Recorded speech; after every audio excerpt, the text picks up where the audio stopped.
Now, oftentimes we talk about the French healthcare system and universal healthcare systems in general, and how they're flat out superior to U.S. healthcare in virtually every conceivable way.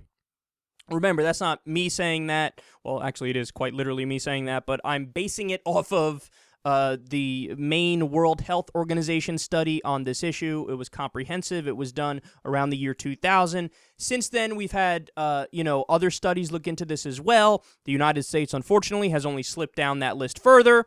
For the World Health Organization study, we were ranked number 37. Recently, I think there was a new one that came out that said we're ranked number 46. So that's quite horrendous. When all the provisions of Obamacare kick in and it settles in, then I'm sure that will drop a little bit, maybe around 25-ish or so. But the bottom line is we still have the private health insurance companies in place for profit, so it's capitalism when it comes to our health insurance and our health care, and that's going to prevent us from cracking the top 10 or anything, because virtually every single one of the healthcare systems that flourishes are single-payer, government-run, universal healthcare systems. So, we have further evidence to back up the claim that these universal healthcare systems are superior and the best in the world. According to The Guardian today, we learned, quote, "The bar at Claremont-Ferrand University Hospital will open in September." A bar at a hospital. Well, what is that and why exactly is it there? It's a, quote, "wine bar for terminally ill patients." Sweet Jeebus. They say the aim is to rehumanize patients by improving the quality of their day-to-day existence and also by giving them the pleasure of being able to offer and receive. The bar will allow families to escape the formality of the hospital environment and create moments of conviviality. It's a little detail, but it can make all the difference. Wow. Now, I want you to compare that to what we have here with our terminally ill patients or people who are very old and on death's doorstep. There was just a hospice scandal in America where they say that people were left without their medication in a criminally negligent fashion. They were totally neglected.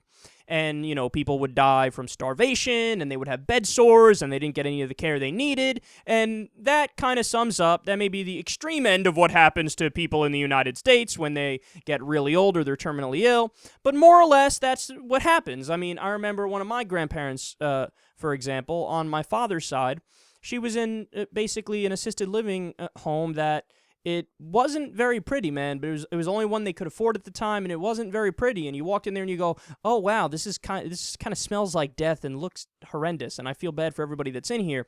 Meanwhile, in France, those same people have wine bars with very expensive wines where they sit and chat with people and discuss the different flavors and tastes. So look, this shows you, this is another piece of evidence that we haven't set up a system here that's rational, that's moral, that's ethical, and we really need to move in that direction.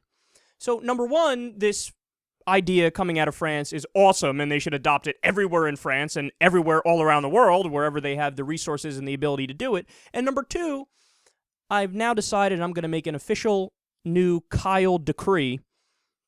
I think terminally ill patients should get whatever they want funded by the taxpayer. I do.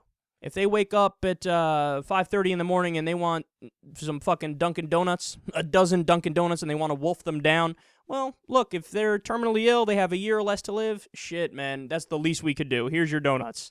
Okay? I mean, we should treat people when they're at that stage of their life and basically all hope is gone. We should treat them in a way as if to suggest, like, look, while you were here, we want to let you know you're respected and you actually deserve love and attention. And also, the final thing I'll say on this real quick, there were some recent studies done on hallucinogenic or psychedelic drugs and how they affect people who are basically terminally ill and they're going to die soon. And the results were overwhelmingly positive, where people said, no, you don't get it. I was depressed beforehand. Now I'm cool with dying. This opened up a whole new pathway in my mind that I didn't know was there. I didn't know it was humanly possible. I felt a very I felt like I was claustrophobic and the door was closing on me in my life and I didn't know what it was all worth. And then I took the LSD or I took the mushrooms or whatever.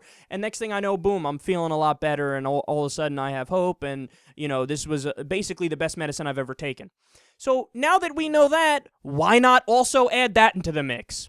Why not? Or look, even if you just want to do more study first, whatever. But old people, they should definitely be allowed, hey, you want some weed? Here's some weed. You want some fucking cocaine? Here's some cocaine. You want some LSD or psilocybin? By all means, go right ahead and do whatever you want. I mean, you should, go balls to the wall in your last year if you're terminally ill, and, you should be treated with respect. And France is doing that. Unfortunately, the U.S. is lagging way behind on this issue.